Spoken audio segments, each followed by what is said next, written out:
for me, I've spent this week trying to let go of control of driving because my youngest back there, Isaiah, has got his learner's permit. He turned 15 and a half, and he got his learner's permit last week, and we've been out every day since then. And I'm telling you, like, there's a lot of anxiety and fear that comes with giving up control of the steering wheel and the gas pedal and the brakes. That's the one that I have the hardest time. There's still an emergency brake right in the middle that I can pull on if he starts to go out of control.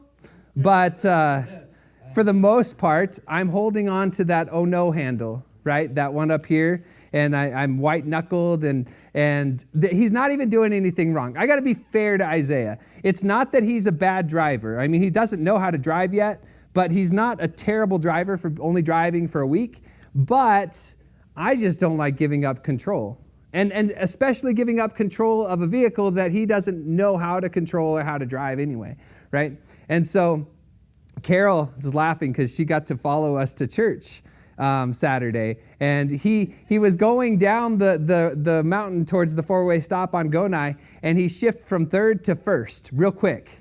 And so our car just came to a quick stop like that. And Carol was behind us, and then she stayed further behind us after that. It's hard to let go, and it's hard to give up control.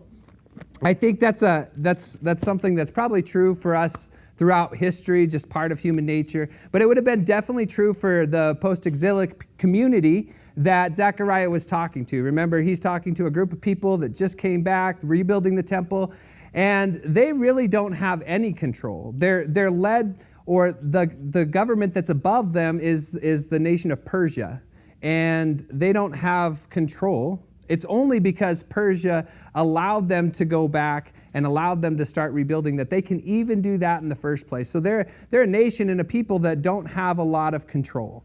Also, as they're watching, they see nations start to move, and you can see the Greece, the Greco Empire starting to rise up, and Alexander the Great is about ready to step on the scene. And so they know this world power is also starting to come. There's some signs of that, or at least Zechariah begins to talk about Greece for the first time. And so the prophets are beginning to talk about what's coming even in the future. And what they're realizing is, well, they don't have any control, right? They're in this town of Jerusalem, a city with no walls, a temple that's halfway built, maybe almost there, and they're wondering, like, what's going to happen in the world? We can't control it. And so that's where we find ourselves in Zechariah chapter 9. And by the way, this is going to be a great chapter. We study this chapter probably once a year, or at least parts of this chapter at least once a year, and you'll see why. But as we just consider what is it that makes it so hard for us to give up control, you can think about vulnerability. I don't want to give up control because I become vulnerable. I might get hurt. I might get, my car might get damaged, right? Like if Isaiah doesn't know how to brake the way that I showed him to brake, I'm going to, he's going to run into somebody. And so I don't like being vulnerable. I don't like dealing with the uncertainties, right? And when I'm trying to control everything, I can try to make certain that it goes exactly the way that I want it to go. But I find out that ultimately I really don't have any control either, right? So I guess in a lot of ways, we're like that post-exilic community. Like, there are some things in life we have control over, but when you really step back and look at life in general, you really don't have a lot of control, right? And so how do we live in a world without control? And so my first point as we consider that is that we need to fix our eyes on God because it's He who keeps His watch over us. When we realize we don't have control, the first thing you can do is look to the one that's in control, right? Fix your eyes on God because He's the one that keeps watch over us. And this is going to be a prophecy that goes to the nations all surrounding north and south of Jerusalem. And He's going to talk about what is coming and maybe what they base their hope on and what they should be basing their hope on. So it's a prophecy that goes outside of Jerusalem to the surrounding nations. But here's how it starts off. The word of the Lord is against Hadrach and will come to rest on Damascus, for the eyes of all people and all the tribes of Israel are on the Lord. So this is north of Israel. This is Syria, right? And he starts out by saying all the nations, all their eyes are upon the Lord. Now, maybe some of your translation says the eyes of the Lord are on the nations. The Hebrew is kind of hard to figure out here. Who's looking at who, right? But I like the idea that it's the eyes of the nations that are on the Lord, the eyes of Israel that are fixed on the Lord. And why? Because they know trouble's coming. Doesn't it seem like that's the time that when we realize we don't have control, or when there is a crisis, that's the time that we look to God? Like, I know I'm not alone in that. When I go through times of distress, that's when I look to God. Usually too late, by the way, right? I should have been looking to God prior, but I wait until the accident happens before I hit my knees or begin to look at God. But this is what's happening with the nations. The eyes of all the nations are fixated on the Lord. Who remembers a time of crisis? Like, I was thinking of different times in crisis, even in our own country. You had September 11th. That's one crisis that happened. And the eyes of the nation was fixated on the Lord at that point, right? The churches were full. Right? We had special services and prayer services, and we brought out chairs because the sanctuary was full. In times of crisis, it's easy to look at the Lord, right? That's where we look. We look to him to see what he's going to do. And that's what's happening in the northern tribes, the eyes of the nations and of Israel. They're looking to God to find out, what is he going to do? And this is what he says he's going to do. On Hamath too, which borders on it, and Tyre and Sidon, though they are very skillful, they have built herself a stronghold. She has heaped up silver like dust, and gold like the dirts in the street. But the Lord will take away her possessions and destroy the power on the sea, and she will be consumed by fire. So this is a prophecy that goes out against the northern area, right, of Syria. They don't have control, but what are they basing their hope on? They're very skillful. Right? That's what Zechariah says. Though they are very skillful, skill had to do with wisdom. Maybe they could figure their way out of this problem. Right? They have a stronghold. Maybe when you don't have control, you can hide behind your stronghold, your walls. Right? And the northern kingdom, the northern area, this isn't kingdoms of Israel anymore. This is just Syria, the northern area. They have a city that's out on the sea. And so it's really hard. Like, Alexander the Great ends up taking this city, but nobody else is able to. They have a stronghold that they could put their faith in, their trust in. And if their skill is not enough for them to find comfort in or to base their control on, if their stronghold is not enough for them to base their control in, they also have silver as if it's dust and gold as if it's dirt on the streets. I want to live in that town. How about you? Right? That's where I want to be. But the truth is, maybe they thought that they could control what happens in the world because of their wealth. That they could just bribe their way out of the problem that's coming. But here's the problem. The one that is bringing the destruction is God. And when God has decided that destruction is going to happen, there's no skill or wisdom that you can turn to. There's no stronghold that you can stand behind. There's no silver or gold that's going to buy your way out of it. Right? These are nations that understand that the world is coming, that change is happening, right? This army is going to be coming, and they're trying to control it by their skill, their strongholds, and their wealth. And what God is saying here is, this is out of your control completely. Like, we have to learn to live in that a little bit, even as Christians today, because we don't always have a lot of control. And we think we can control the world because we're smart enough, or because we have some kind of stronghold that we can stand behind, or maybe we have enough in savings, or enough in our retirement, or enough in our investments. But ultimately, when God has decided something, those things, well, they're like dust because they blow away, right? And I guess what I'm trying to say here is, when it comes down to trying to control things, the only thing you can do is recognize that you're not in control in the first place, and fix your eyes on the Lord, because he's watching over you. All those things that you think that you can stand on are ultimately sand that's going to wash beneath your feet. But build your house on the rock, right? And so that's the northern kingdom. This army is going to come against the northern kingdom. It's going to be destroyed. The things that they believe that is going to protect them, that they have control over, they don't actually have control. Now we're going to move on to the southern area, right? This is south of Jerusalem. And here's what he says. Gaza Actually, Ashkelon, this is 5, verse 5. Ashkelon will see it and fear. Gaza will writhe in agony, and Ekron too, for her hope is without her. Gaza will lose her king, and Ashkelon will be destroyed or deserted. A mongrel people will occupy Ashdod, and I will put an end to the pride of the Philistines. So it doesn't say that these people hope in anything. In fact, they see the destruction that happens in the north, and they hide in fear. Right? They might have been proud, but God's taking away the pride of the Philistines. And I thought about this because is it going to be another army that comes against the southern people? Or are they just going to wither away in fear like the text says? God is going to do something with these nations in the south of Jerusalem, but it's not what I expected God to do.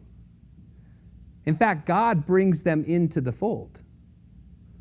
Instead of destroying, God brings them in. Here's what it says in verse 7. I will take the blood from their mouths, the forbidden food from between their teeth. Those who are left will belong to our God and become a clan of Judah, and Ekron will be like the Jebusites. Now, just to follow the imagery, the blood and the meat that is on their teeth is that meat that's sacrificed to idols. The blood of idolatry. And what is God doing it from these people? He's taking it away from them. And not just taking it away from them, he's going to make them belong to God. To be like a tribe of Judah, or like the Jebusites, which is another tribe, right? I look at what God is doing and I think how merciful and how great is our God. That he takes these nations that are not part of Israel and he brings them in so now they belong to him and they become just like the most prominent tribe, just like Judah. We think about God, it's not just destruction that's happening, it's redemption, right? So the eyes of the nation are looking at God, and those nations that trust in things like strongholds and skills and gold and silver, they're going to be destroyed. But those nations that understand that they are powerless, God brings them into the fold. God makes them like a tribe of Judah, and he watches out for them. See, this is what it says in verse 8. But I will encamp at my temple and guard against the marauding forces. Never again will an oppressor overtake my people, for now I am keeping watch. So the eyes of all the nations are fixated on God, and God is keeping watch over them. This whole first part of the poem is capped off by that idea of God watching, or the people watching God, and God is keeping watch over them. And I think that there's something there for us to take, that we can understand that as people, we need to fix our eyes on God. Not trust in strongholds, not trust in skill, not trust in wisdom, not trust in silver, not trust in our own understanding, but in all of our ways acknowledge God. Because he is the one that keeps watch over us, right? That's how we live our life, is understanding that God is in control, and we're not. And that the only thing we can do is fix our eyes on him, and he watches over us. That's a lesson I had to learn this week, just thinking about control. Once Isaiah gets behind the wheel, man, I'm out of control. I've lost it. But God is in control. So, as we look at the first part of Zechariah's poem, or Zechariah's prophecy, it's that nations are coming. They're going to be destroyed. You don't have control over it, but if you fix your eyes on God, he will keep watch over you. We should take that and live it out. My second point is that we can celebrate the King who brings peace, right? Once we realize that we're not in control, we can look forward to a God who's going to bring peace to our life. When we try to control our own life, that's more chaotic, right? That's where chaos comes. But when we accept and surrender to the God who is in control, when we fix our eyes and he keeps watch over us, he's going to send a king of peace. Here's the verse 9 of chapter 9. It says, "Rejoice greatly, daughter of Zion. Shout, daughter of Jerusalem. See, your king comes to you, righteous and victorious, lowly and riding on a donkey, on a colt, the foal of a donkey." You all know this verse, right?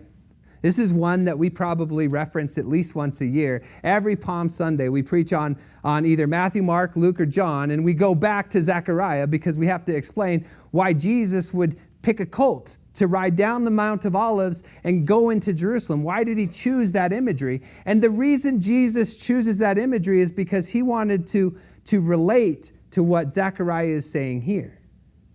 This imagery shows what kind of king, the character of the king that we serve. What kind of king is he going to be? And it's something that we should celebrate as we consider it. Because the world's in chaos, but God is sending us a king of peace. Right?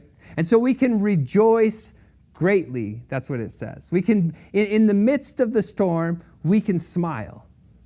Because God is sending a king of peace. And when he talks about the character, he says things like, this king is righteous, right? Which righteous carries the idea of being in good standing with, right? So we can be in good standing with God. We can be in good standing with one another, right? When you do the right thing and you act appropriately, you can be in good standing.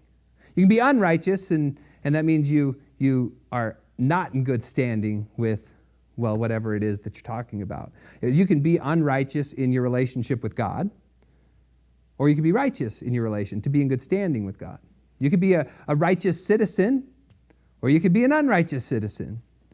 You're not in good standing with the society that you're in. You could be a righteous student, right? That's the kid that shows up to class and does all their work. Or you can be an unrighteous student. That's the one that doesn't show up or does every third problem and, is focused, not unfocused, right? You're an unrighteous student.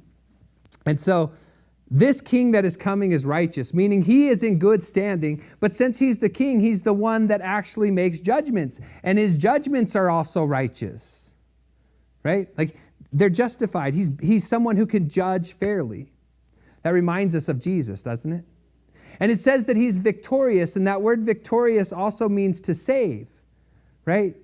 And Jesus saved us when he went to the cross. See, Jesus is showing when he chooses the imagery of the donkey to ride into Jerusalem, he's saying, I am the king that's like that King Zechariah was talking about. The one that is righteous and the one that is victorious. The one that is lowly or humble. And his lowliness is seen by the fact that he's riding on a donkey, on a colt. Right? And Jesus picks that imagery. See, that tells us about his character. And when we look at the Prince of Peace, that's what we're looking for. I think a lot of times this isn't the kind of king that the world wants. It's not. We want a king that comes riding on a war horse, not on a donkey. Right? We want a king that's going to bring us to victory through conquest. And Jesus brought victory through sacrifice of himself.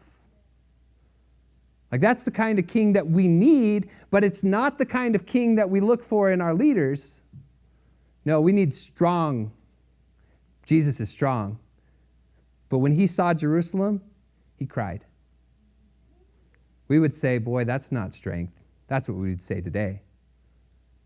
But Jesus is strong, yet he wept when he understood what was going to happen to Jerusalem.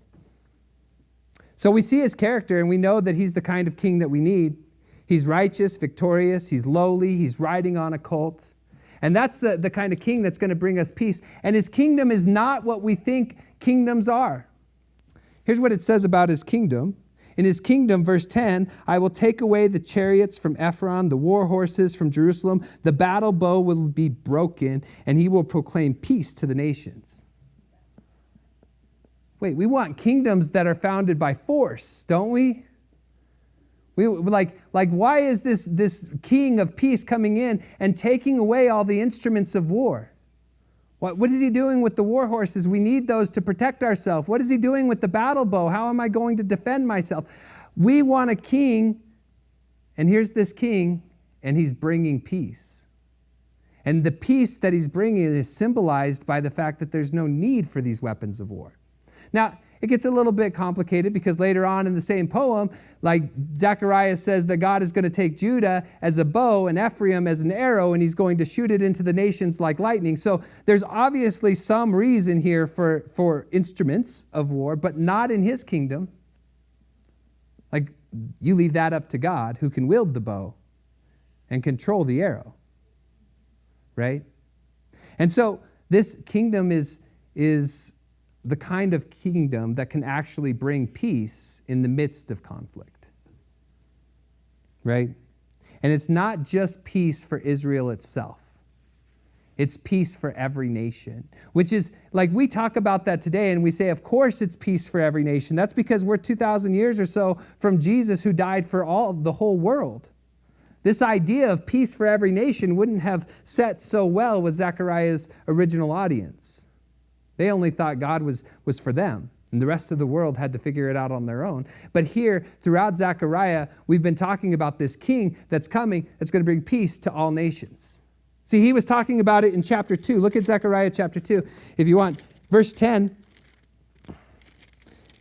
it talks about a king who comes in peace. Here's what it says in chapter 2, verse 10. Shout and be glad, daughter Zion, for I am coming, and I will live with you, declares the Lord. Many nations will be joined with the Lord in that day and become my people, and I will live among you, and you will know that the Lord Almighty has sent me. The Lord will inherit Judah as his portion in the Holy Land, and will again choose Jerusalem.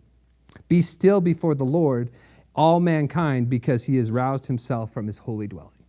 Like, Zechariah has been talking about this from the beginning of his book, that this king who was coming was going to bring peace and live and dwell with them. And that's a reason to celebrate, right? We can rejoice because this king is coming who's going to bring peace. And so, as we think about that, that happens with all nations, right? So we go back to the beginning of this poem, and it talks about the fact that in the beginning, all eyes are fixed on the Lord, right? And chaos and war is coming, and those nations that trust in their strongholds will fall, but those nations who turn and fix their eyes on the Lord will be brought in, and God is going to send a king of peace who will bring peace to all nations. Maybe we have to learn that we don't need to be in control because God is. My third point is that if we return to God, return to the God who freed you. Return to the God who freed you. And there's a reason he does this. This is in verse 11, this king. He says, as for you, because of the blood of my covenant with you, I will free you prisoners of the waterless pit.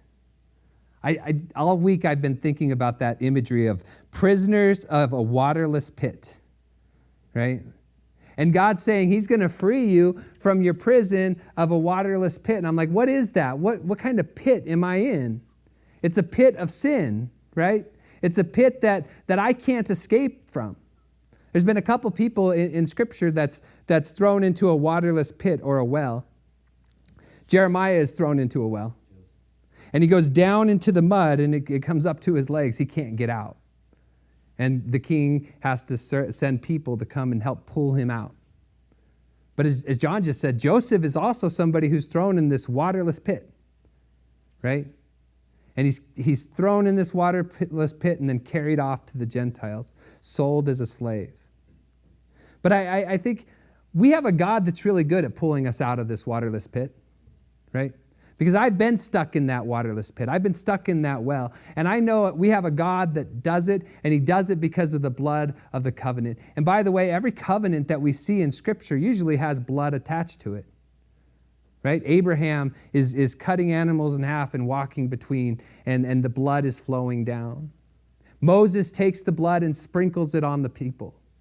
And the covenant that we're in today, Jesus takes the cup and says, this is the blood of the new covenant poured out for you for the forgiveness of sins.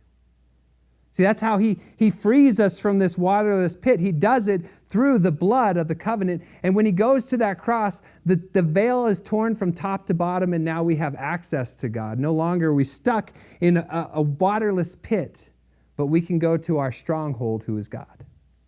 Right? And that's what he says. as you go on and read it, it says in verse 12, return to your fortress, you prisoners of hope. The prisoners of hope, they're the ones in the waterless pit, right? We're stuck in there. We want out. We're hopeful that Jesus is going to provide a way. And because of the blood of the covenant, he's going to release those prisoners of hope from their waterless pit, and they're going to be able to return to the fortress. That's what it says. You're going to be able to return to the fortress. Now, if God in this text is talking about Jerusalem, it's not much of a fortress at this point. I mean, it's a city. It doesn't even have walls yet. But when he pulls us out of that waterless pit, frees us from the prison that we're in, we can go to the mighty fortress who is our God, right? And we can put our trust in him because he frees the prisoners of hope, which you and I, we were at one point. He frees us. And so, as Christians today, we have to remember we can't control things. We have to, in fact, return to God and get out of the pits of life so that we can have hope in the one that actually brings hope, in the one that can truly save. And because I'm so close to out of time, I'm just going to show that God is the one who does save, right? There's a couple verses. Verse 13, and then we're going to look at the end of the chapter. Verse 13 says, I will bend Judah as I bend my bow. By the way, he has a bow. We don't need him, right? He's got the bow. He will bend Judah as I bend my bow, and I will fill it with Ephraim. And I will rouse your son Zion against your sons Greece and make you like a warrior's sword. And so you see already the foreshadowing that Greece is coming, right? By the way, when Alexander the Great does come, he does destroy the northern cities, and he goes right past the southern cities and goes to Egypt, and then he comes back to Jerusalem, but he doesn't destroy the city. In fact, they make some kind of treaty. I didn't dig that deep into that part, but the point is that God protected them. The other nations were either destroyed, but God protected them in that time. And God protects his people. Why? Because of the blood of the covenant. He protects us. He pulls us out of the waterless pit, and he frees us as we were prisoners of hope. It's the Lord that does it. And just to make that clear, we're going to look at verse 16. I want you to see that it is God who saves you. You can't control it yourself. Verse 16, the Lord their God will save his people on that day. As a shepherd saves his flock, they will sparkle in the land like jewels in a crown. How attractive and how beautiful you will be. Grain will make your young man thrive, and new wine your young women. God is the one who saves his people. God is the one who is ultimately in control, not us. We're not the ones that can control things. The northern cities thought they could control things with their stronghold, their wealth, their skill. They were destroyed anyway. As Christians, we understand that God is in control. He is the one who is mighty to save. There's power in his blood, and we can be victorious. We have a new song of invitation tonight. It's going to be number 903. January was trying to convince me of this for weeks now. And as we sing it, I just want you to realize that there is power in Jesus' blood, not necessarily that his blood is the one that can actually free us from the waterless pit. His blood is the blood that can release those prisoners of hope, and we can find a stronghold in the Prince of Peace who comes riding on a donkey and destroying any reason for conflict. It's number 903.